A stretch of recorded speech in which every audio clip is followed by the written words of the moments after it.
श्रोता प्रेमियों, मैं राम सागर शास्त्री आप लोगों के समक्ष एक प्रसंग रखने जा रहा हूं, कागभुसुंडी की कथा। आप सभी लोगों ने कागभुसुंडी का नाम सुना होगा। कागभुसुंडी जी परम ज्ञानी और राम के भक्त थे। जिस समय मेघनाद ने राम को नागपाश में बांध लिया था और बंधन काटने के लिए देवर्षि नारद ने गरुण जी को भेजा। गरुण जी ने नागपाश काटकर उन्हें बंधन से मुक्त कर दिया। यहीं पर गरुण जी को शंका बन गई कि ब्रह्म का नाम लेने से जब भवबंधन कट जाते हैं, वह ब्रह्म नागपाश में कैसे बंध गया। मालूम पड़ता है कि राम ब्रह्म नहीं है। देवर्षि नारद से पूछा। नारद ने ब्रह्मा के पास भेजा। ब्रह्मा ने शंकर के पास भेजा। शंकर ने कहा तुम कागभुसुंडी के पास जाओ, वही तुम्हारी शंका दूर कर सकते हैं। गरुण जी कागभुसुंडी के पास गए। उन्होंने कथा के माध्यम से गरुण जी के संदेह को दूर किया। गरुण जी वैकुंठ लोक को चले गए। आइए अब हम आपको प्रसंग की तरफ ले चल रहे हैं कि पूर्व कल्प एक प्रभु जुग कलिजुग मल मूल। पूर्व कल्प एक प्रभु जुग कली जुग मल मूल। नर अरुणार्य अधर्म रत सकल निगम प्रतिकूल। पूर्व के एक कल्प में कलयुग का समय था। कागभुसुंडी जी ने अयोध्या में एक शूद्र के घर में जन्म लिया। अयोध्या में रहते हुए भी उन्होंने राम की महिमा को नहीं जान पाया। बहुत दिनों तक कागभुसुंडी जी अयोध्या में रहे। एक बार अयोध्या में अकाल पड़ गया। परेशान होकर वे उज्जैन को चले गए। वहां भगवान शंकर की आराधना करने लगे। एक दिन इनकी भेंट एक शिव भक्त ब्राह्मण से हो गई। ब्राह्मण शिव भक्त था, परंतु विष्णु की निंदा नहीं करता था। कागभुसुंडी जी उस ब्राह्मण के सेवक बन गए। ब्राह्मण ने कागभुसुंडी को पुत्र के समान मानकर पढ़ाया लिखाया, शिव जी का मंत्र प्रदान किया और अच्छे अच्छे उपदेश दिए। कागभुसुंडी जी शिव जी की मंदिर में जाकर उस मंत्र का जाप करने लगे। अब तो उन्हें दंभ और अहंकार बढ़ गया। विष्णु के भक्तों से नफरत, ब्राह्मणों से जलन होने लगी। गुरुजी ने बहुत कुछ समझाया कि ऐसा आचरण ठीक नहीं है, परंतु कागभुसुंडी को ब्राह्मण की बात भी अच्छी नहीं लगी। कागभुसुंडी जी गुरु की भी निंदा करने लगे।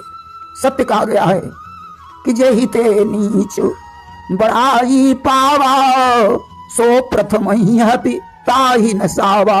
नीच मनुष्य जिससे बड़ाई पाता है वह सबसे पहले उसी का नाश करने पर तुल जाता है।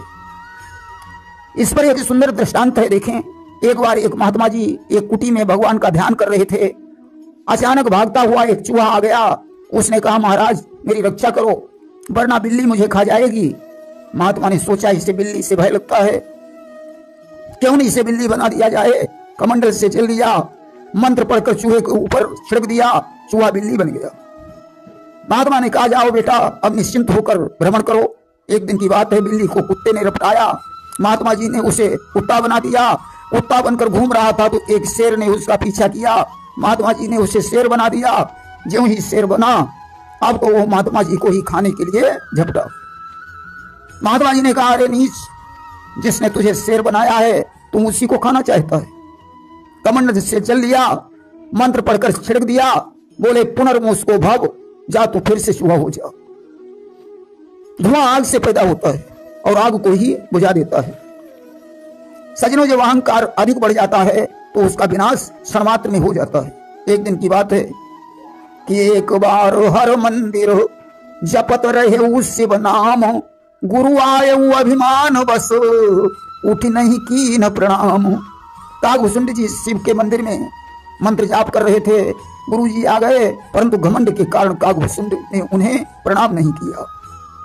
गुरु जी बड़े दयालु थे, उन्होंने तो कुछ नहीं कहा, परंतु भगवान शंकर से यह अपमान सहन नहीं हुआ कि मंदिर माज भई नभवानी और रे हत भाग्य अज्ञे अभिमानी।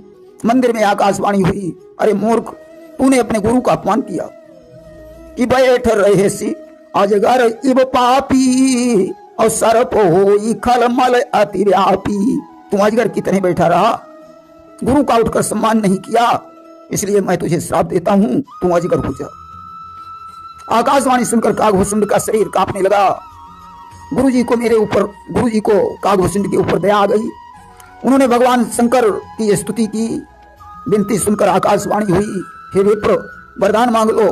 ब्राह्मण ने कहा, प्रभु मुझे तो सिर्फ आपकी भक्ति चाहिए, परंतु प्रभु इस शिष्य का कल्याण अतिशीघ्र कैसे होगा? भगवान शंकर ने कहा, मेरा साप व्यर्थ नहीं जा सकता है, इसे 1000 जन्म लेने पड़ेंगे तब इसका उद्धार होगा, क्योंकि ब्राह्मण का कभी अपमान नहीं करना चाहिए। आज तो कागभूषुंड जी का जन्म विंध्याचल पर्वत पर एक सर्प के रूप में हुआ। इसके बाद उनका शरीर छूट गया और उन्होंने एक ब्राह्मण के घर में जन्म ले लिया। जब कुछ बड़े हुए तो पिताजी ने इन्हें वेद शास्त्र की शिक्षा दी। कागभूषुंड जी सुनते थे, समझते थे और उस पर विचार भी करते थे। माता पिता के मर जाने के बाद कागभूषुंड भगवान का भजन करने के लिए जंगल में चले गए। साधु संतों का बड़ा सम्मान करते थे। इन्हें पुत्र, धन और मान की कोई कामना नहीं थी। इस सगुण को वरीयता देते थे। साधु संतों ने इन्हें यही बताया कि ईश्वर सभी प्राणियों में है, इसलिए वे हमेशा भगवान के भजन में मस्त रहते थे। एक बार की बात है कि मेरु शिखर बट छाया मुनिलोम से आसीन, देख चरण सिर नायऊ वचन कहऊ अति दीन। कागभूषुंड जी सुमेरु पर्वत पर पहुंचे, जहां वटवृक्ष की छाया में कपिल मुनि बैठे हुए थे। कागभूषुंड ने उनके चरणों में अपना मस्तक रख दिया। कपिल मुनि ने कहा कि हे विप्रदेव, तुम यहाँ किस लिए आए हो? कागभूषुंड ने कहा, मुनिवर आप सर्वज्ञ हैं, मुझे सगुण ब्रह्म की आराधना की प्रक्रिया समझाइए। कपिल मुनि ने कहा, ब्रह्म कभी जन्म नहीं लेता, वह अद्वैत और निर्गुण है। ब्रह्म का कोई नाम और रूप नहीं होता। कागभूषुंड ने कहा, मुनिवर अब मुझे सगुण ब्रह्म की उपासना के बारे में बताइए, जिससे मैं राम को अपनी आंखों से देख सकूं। उन्हें देखने के बाद मैं निर्गुण ब्रह्म का उपदेश सुनूंगा। कपिल मुनि ने राम की कथा सुनाई, फिर सगुण मत का खंडन करके निर्गुण का निरूपण किया। इस पर कागभूषुंड ने निर्गुण मत का खंडन किया और सगुण का निरूपण किया। तुलसीदास जी लिखते हैं कि अति संघर्षण जो कर कोई, अनल प्रकट चंदन ते होई। ज्यादा संघर्षण करने से चंदन में भी आग प्रकट हो जाती है। उसी प्रकार उत्तर प्रत्युत्तर में कपिल देव को क्रोध आ गया। कपिल ने कहा, अरे दुष्ट, मेरी बातों पर तुझे विश्वास नहीं हो रहा है, तू कौए की तरह शत्रु बन रहा है।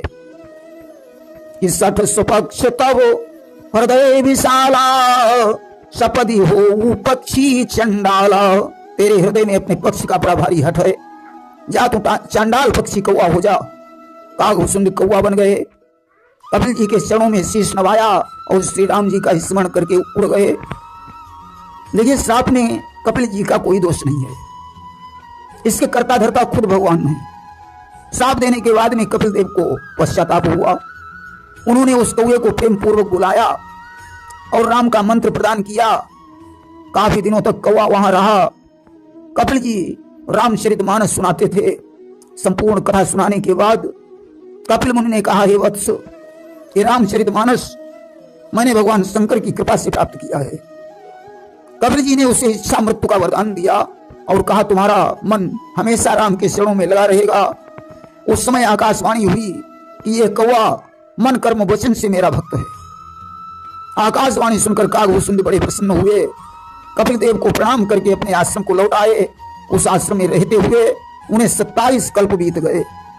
तब इनकी भेंट गरुण जी से हुई और इन्होंने श्री राम की पावन कथा सुनाकर गरुण जी का संदेह दूर किया। पिता सुचरण सिर नाय कर, प्रेम सहित मति धीर, गयऊ गरुण वैकुंठ तब, हृदय राखी रघुवीर। गरुण जी कागभूषुंड के चरणों में शीश नवाकर श्री राम का स्मरण करते हुए वैकुंठ लोक को चले गए। प्रेम से बोलिए वृंदावन बिहारी लाल की जय।